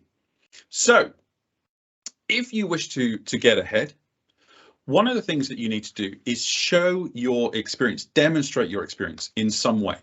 Now, it could be a blog, it could be a GitHub repository, it could be putting your work up on LinkedIn, commenting, putting up posts, being part of the conversation on Twitter. Is anyone still on Twitter? After Elon, do you know what I mean? I had a bit of a time out, in January. Wasn't good for my mental health to be there, to be honest. But I'm back now, so I'm fine. It's great, fine. So, if you are able to show and demonstrate your specialism, your experience in some way, you are more likely to be hired. The thing is, this takes time, and not everybody's got time. And I frequently talk to people and they say, look, I haven't got time to do a blog. That's fine. You don't need to do a blog. You can do a blog, but actually you could just write a couple of posts on LinkedIn if you're thinking about moving jobs. That will get people will have a look at, because the first thing people do when they get a CV through is they check you out on LinkedIn. So you could be putting up some content up on there and sort of creating that sort of content.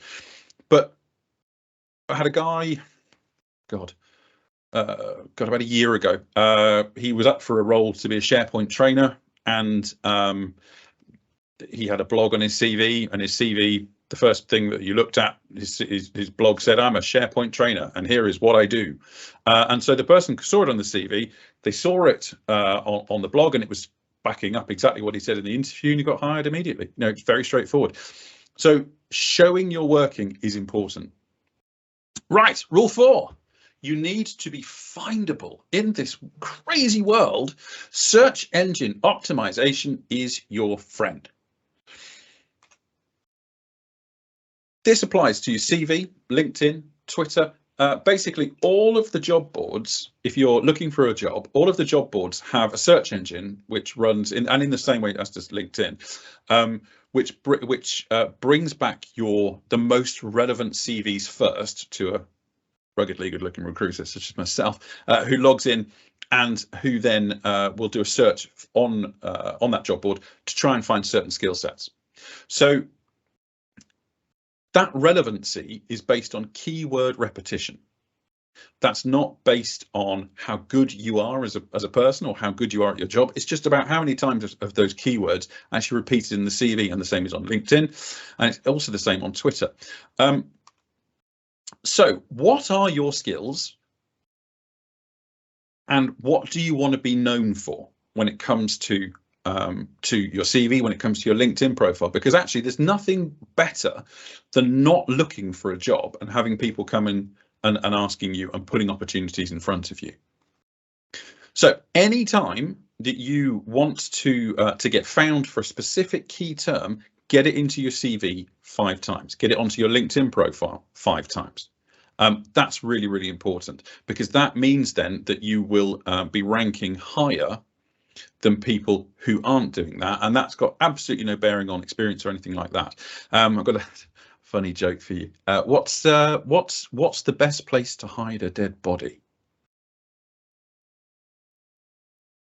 Page 4 of Google, because no one ever goes there, and it's exactly the same for LinkedIn. I'm not even joking.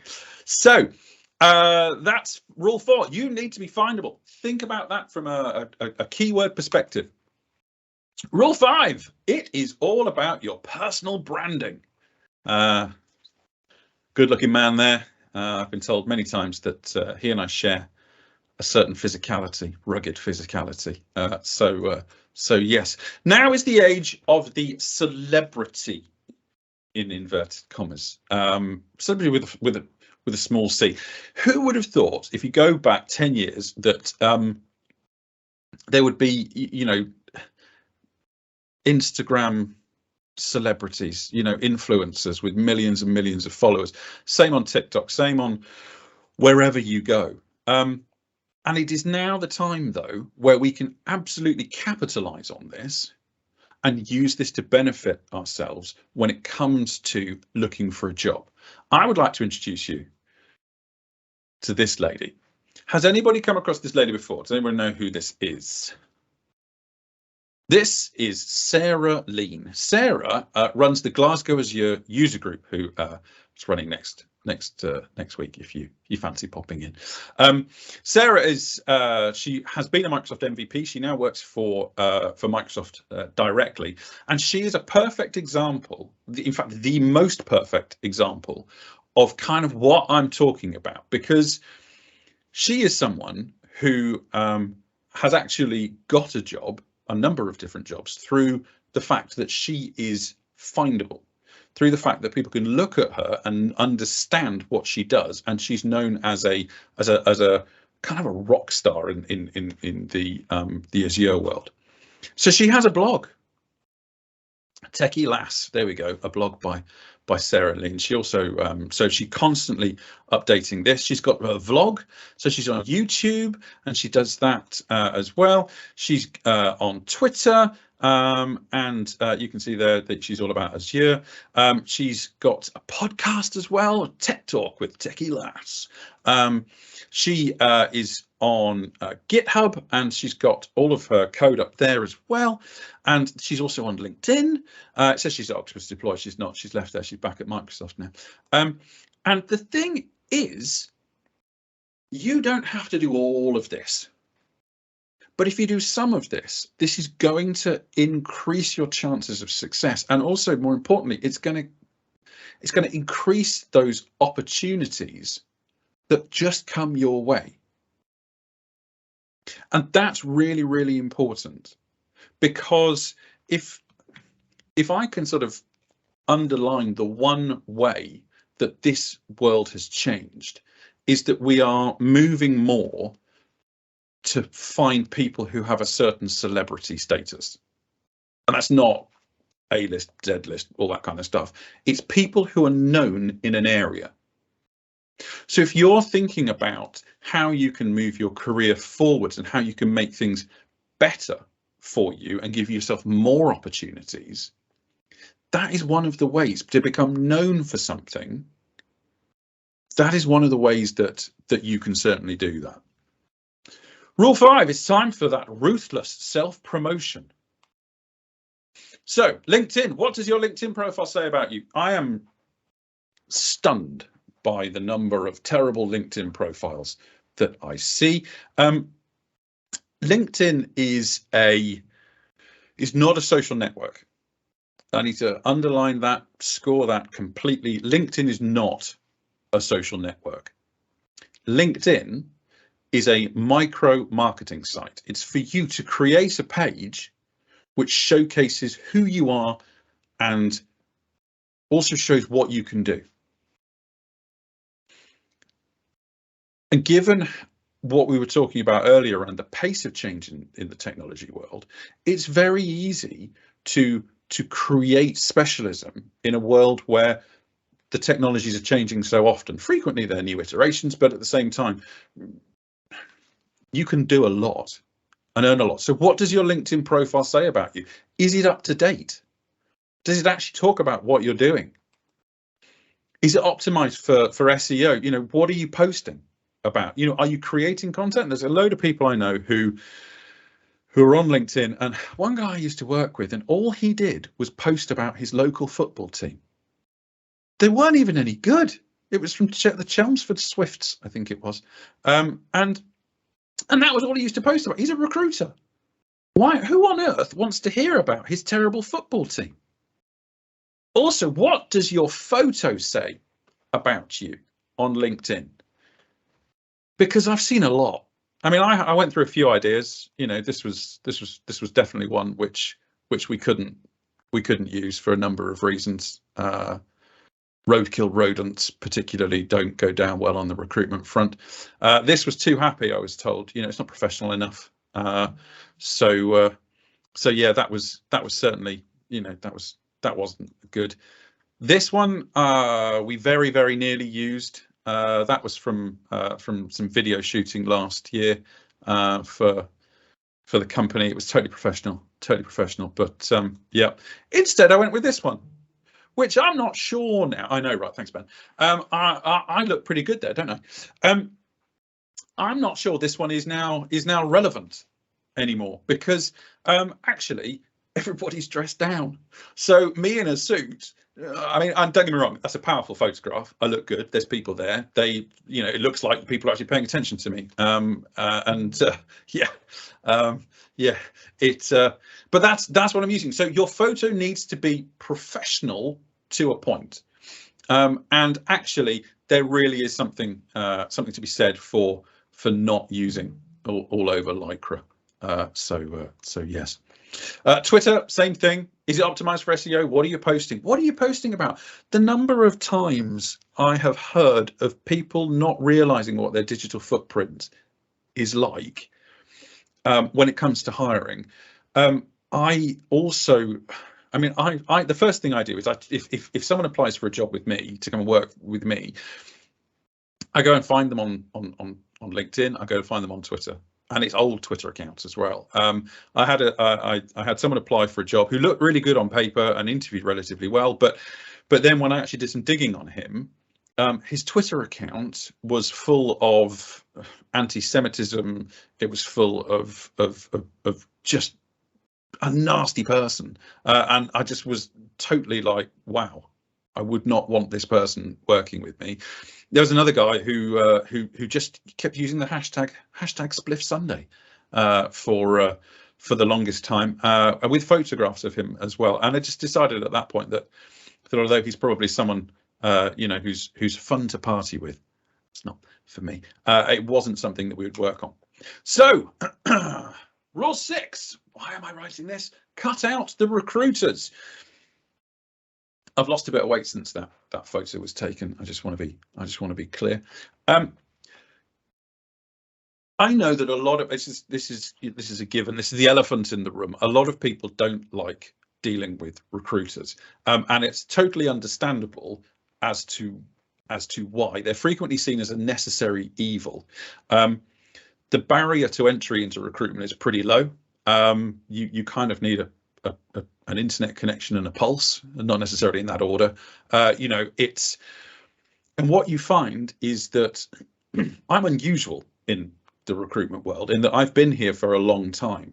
You get people coming into the industry, they think they're sold it as, you can make a quick buck, and then they burn out within 2 years and then they leave. So frequently the people you're dealing with have got less than 6 to 12 months experience, and if we've got a downturn and a recession coming up, people will be leaving in floods. So there is also a reality that recruiters only see a small percentage of the roles that come out. The first thing that any hiring manager does is turn to his team and go, or her team, and go, does anybody know anyone who would be relevant for this role? So you can use your online brand to connect with the people here, for example. Reach out to the people that are here, that are followers for this user group, for other user groups, for meetups. And if you're thinking of looking for a role, actually, that's your network. You can start getting in touch with those people, building connections at the actual face-to-face meetings as well. That's always a good place to go, and it's always good to grab a beer afterwards and have a chat. But you can connect with these like-minded people. You can connect with potential employers, hiring managers in companies that you might like to go and work for. And if you are then commenting on what they're talking about online, if you're putting out your own content as well online, then I think that in itself is going to get you recognized, so that when someone is thinking about how am I going to hire somebody, that employer might actually get in touch with you. And also get involved with, you can actually connect and get involved with talent level people, because they have a tough job because they have so many vacancies that they look for. But frequently LinkedIn, for example, is one of the places that they go to. So if you're connecting with talent level people in companies that you might want to work for, the likelihood is that at some point someone's going to turn around and say, hey, do you fancy a job? So meeting with people in real life is also massively important. Go out to meetups, go to conferences. Chirag, for example, is at, every conference I've ever seen. I think you're there at the moment, mate. We had the Viva Explorer. Mate, you're a Viva Explorer. And I guess, maybe I don't get this, but haven't they found it? I get like an email every week. Do you know what I mean? It's like that. So I don't. maybe I'm missing the point, but don't send me rude shit now. Honestly, I don't. Anyway, just going to move on. Conferences are really good places to meet up with people. One, it's great to go and learn about the latest and greatest, but two, meet up with people in real life that you might not have met. You might have only met online. And it's a good opportunity for networking. Michael, I used to say, build your dream work yourself. There you go. Absolutely, you can build that in. Make it known to people that you are looking for a new opportunity as well. That's massively important, because if they don't know that you're looking for a job, they won't be helping out. And actually, with all the redundancies that we've seen coming out of Microsoft and a lot of the big tech companies, people want to help. So if you find yourself in that situation where your job is at risk or you're being made redundant, let people know, especially on LinkedIn, because they can share that wide, and actually, lots of people will jump on, share, comment, and that will then push out to other people what you're doing on LinkedIn, and actually it's a good opportunity to do that. Also as well, just a point about LinkedIn. If you are looking for a job, and you want to use LinkedIn, make sure that you've got your contact details on there, because if you haven't got your contact details on LinkedIn in a clear and easy way to find, usually in the summary section, a lot of recruiters don't actually have access to the LinkedIn Recruiter package. It costs about $5,000 per user per year, and so they're frequently on a LinkedIn basic account, which restricts the number of people that you can connect with to something like 30 a month or something. So if you're looking for a role, get your contact details onto your LinkedIn page, not under the contact details section, but in the main body of that page, so that if a recruiter is sort of scanning over your profile, it's very easy for them to pick up the phone or drop you an email, because that's a very, very straightforward way of just allowing people to get access to you. So, questions. Are you motivated to evolve? Here's what you can do. You can update your LinkedIn profile. You can get those keywords in there. You can connect with people. Please get a good photo. Nice photo. Relatively professional. You could create a Twitter account. Elon Musk aside. Twitter is still a great place for the Microsoft technical community. Most of the user groups are on there. Most of the Microsoft MVPs, for example, have got Twitter accounts, and they share their upcoming talks. They share their blogs, and it is a fantastic way to actually meet and start getting to know people. I'm on there, do a lot about cooking. I probably should do some stuff about recruitment, but I do a lot of cooking, so it's on there. People don't like the fact that I cook meat properly. You can SEO the shit out of your CV, your LinkedIn profile, and your Twitter account. Get those key terms on there. You can get found. It's so easy to get found these days. Allow yourself the opportunity. Because if people know who you are and they can find you, and their perception is that you are a specialist, because you're tweeting, talking, writing about, blogging about the latest and greatest technical updates, people are going to want to talk to you, and it will help you. And identify the next thing that you should be working on.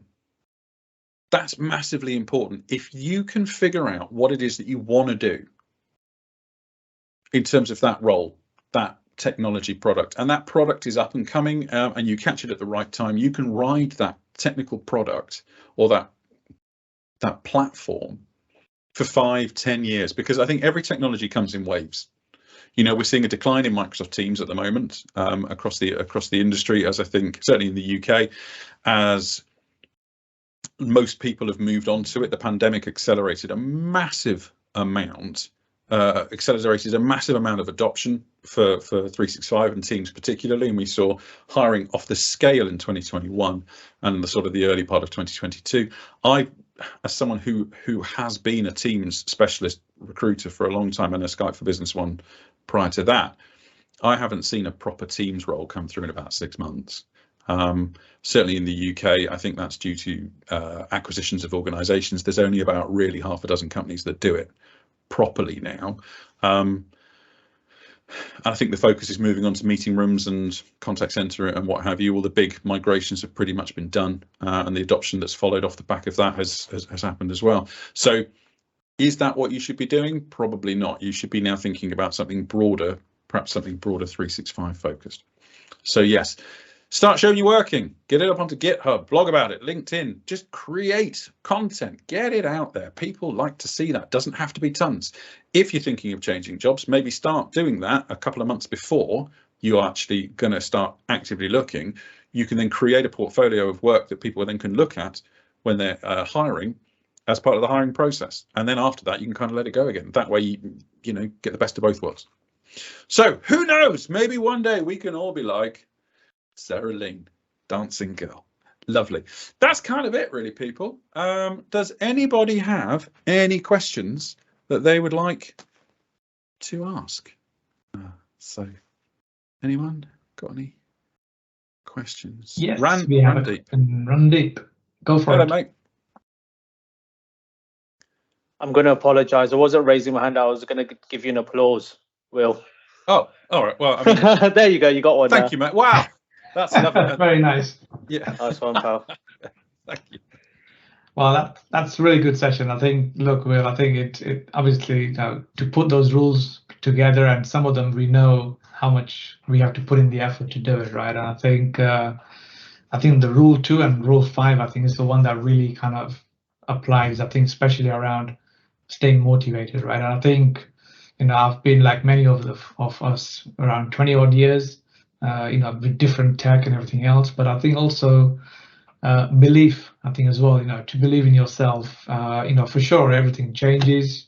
You know, sometimes when you go to the job, you know, I'll put my hand up. Sometimes you only know about 60 or 70% of it, right? Because then you kind of get bored, right? There's nothing to look forward to. So I think all those rules certainly helps, and I think staying relevant is the key. And sometimes we don't like the tech, and you know, for sure, sometimes we see things and the way teams work or other tech.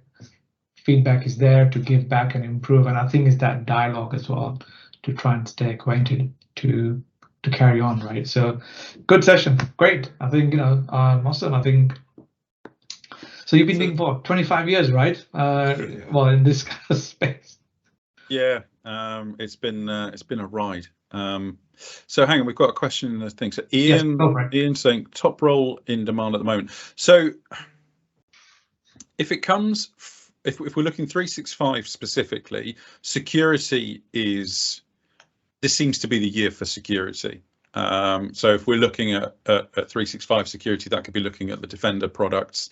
That could be looking at Entra, Purview, compliance. I think there's a complete lack of compliance people in the UK currently. And so that in itself is a big area of growth. It's also quite a nice one for people to kind of move into if they're looking to specialize, because one, there's not many people working in that space. Two, if you're already working in the 365 area, the likelihood is you've probably come into contact with some of those products already, be that even just from an Azure AD perspective. So that in itself gives an opportunity for specialization, and again, that will then further allow you to sort of move forwards, and certainly from a salary perspective, security roles seem to be coming along quite a lot at the moment. SharePoint, so modern workplace, we're kind of seeing SharePoint as is still having some demand in that space around, particularly. We're still seeing migrations. Last year we saw a lot of modern workplace type work coming through more from an Exchange perspective. So people still doing that. So those two areas, those migrations are still going on. And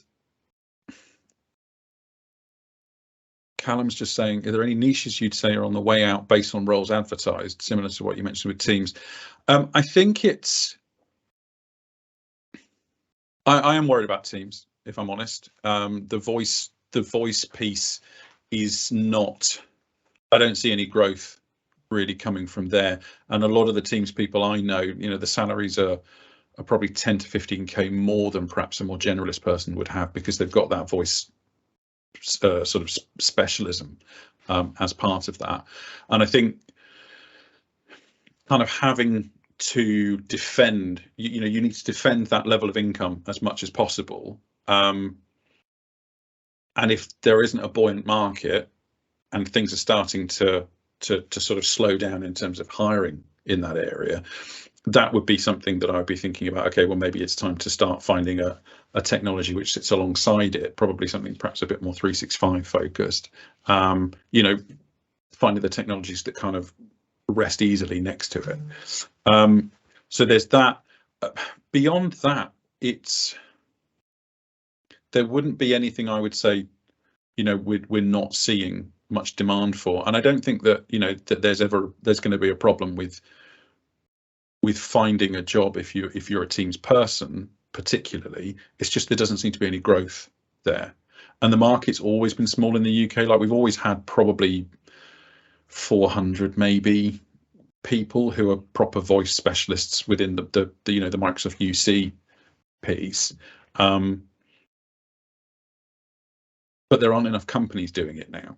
They've all acquired other companies, and so you've really got 6 or 7 companies that kind of do it well. Simon, you've got a question. How can a generalist better represent themselves?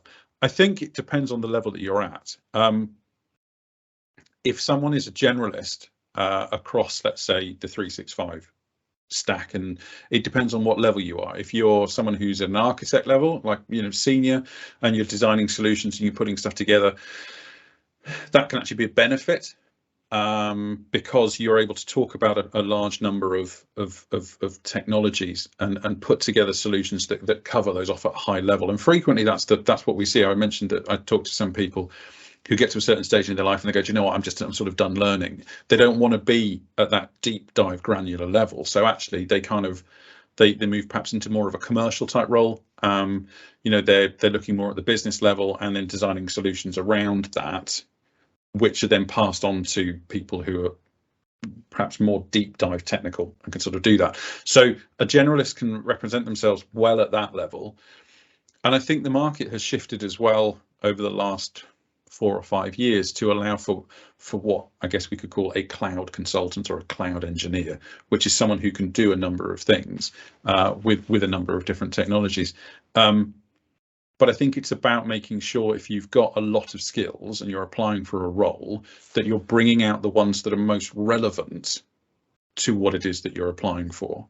Because I was having a chat with someone Tuesday just about their CV. They're coming out of Microsoft, and so we were just going over the CV and having a chat around what was in there, and it hadn't been updated for quite a long time. But the conversation that I was having was, look, the CV is a sales tool. It's not about let's get everything down that's your entire career history. It's got one job, and that one job is to get you through the door to have an interview, and that's it. So all that needs to be in the CV is the stuff that's particularly relevant to whatever it is that you're applying for. So in terms of how to better represent yourself, make sure that whatever you're applying for, you've got that in the CV in detail, and it's not just a bit of with a load of other stuff kind of diluting it. Get it in there. And if you're not writing about it in detail, don't send the CV or the application. So yeah.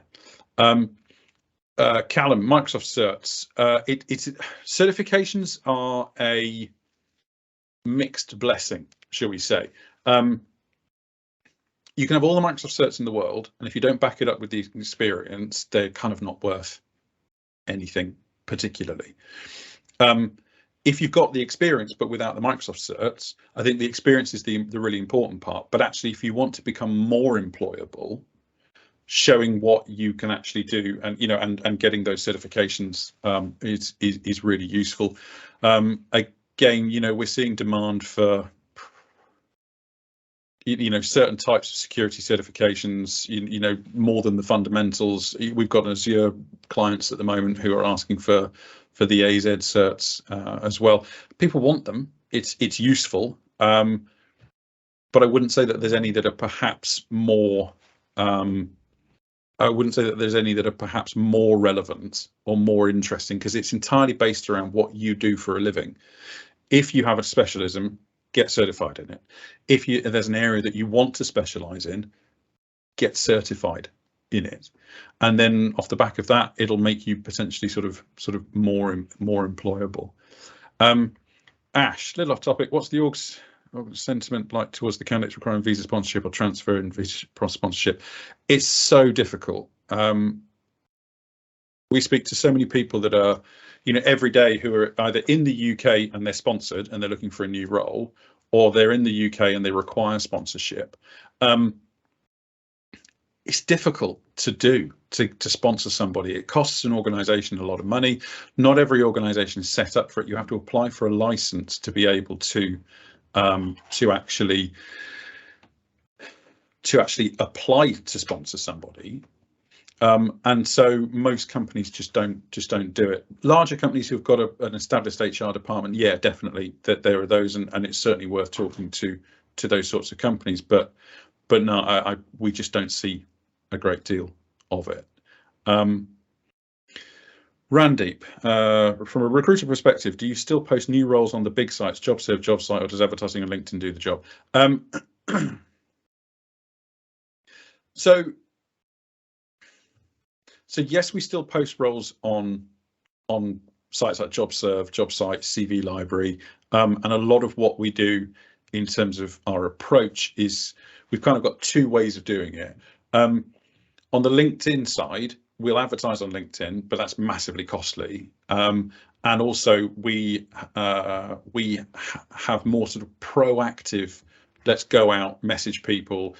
We'll send in mails to people that perhaps that we're not connected to, and we'll look to try to reach out to people that way. I've got a fairly decent following on LinkedIn, so actually, if I'm putting out jobs on LinkedIn and advertising, just in the sort of the main on the main page, just by putting up a post, that tends to get reasonable engagement, and so that's a good place to look for LinkedIn. Also on LinkedIn is also be thinking about the hashtags that people might look at. But JobServe, JobSite, particularly contract, is those sorts of roles particularly are still put up onto the job boards. And actually, we've probably got half a dozen roles running on Reed at the moment. We're advertising on JobServe across a number of different sites that tend to sort of give us back, but the response rate is generally low in terms of what I would class as a quality response. LinkedIn frequently is a better way of doing it, but again, it just depends on the situation that we find ourselves in. So yeah.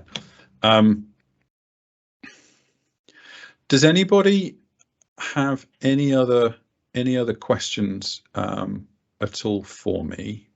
So I'm just reading Michael's thing. Thanks, Andy. So yeah, that's kind of it, guys. Yeah, absolutely. I think great questions. Yeah, absolutely. I think it's totally changing all the time. So I think great advice, Will, and hope to have you back again. Oh man, then I'd have to do a separate talk. I've only got one. Yes, absolutely. I'm sure you'll come up with more ideas. But no, absolutely. Look, thanks for taking your time out to be here, as well as our speakers before for the Teams Premium session. So, and the attendees, of course, thanks for joining and all the questions and feedback. If you can fill that out, that'd be great. But yeah, I think other than that, I think just want to say, to try and wrap up, thanks everyone. And of course, as I mentioned before, M365 UK is back next month, on the 16th of March. So again, a lot of it is to do with Teams there and Microsoft Syntax with the knowledge side of things. So hopefully you can make it. And as ever, please do reach out if I can help you anyway. If you wanted to, speak new speaking skills or anything like that, happy to support you in every way possible. But otherwise, look after yourself, take care, and see you soon. Thank you all. Thanks, Chirag.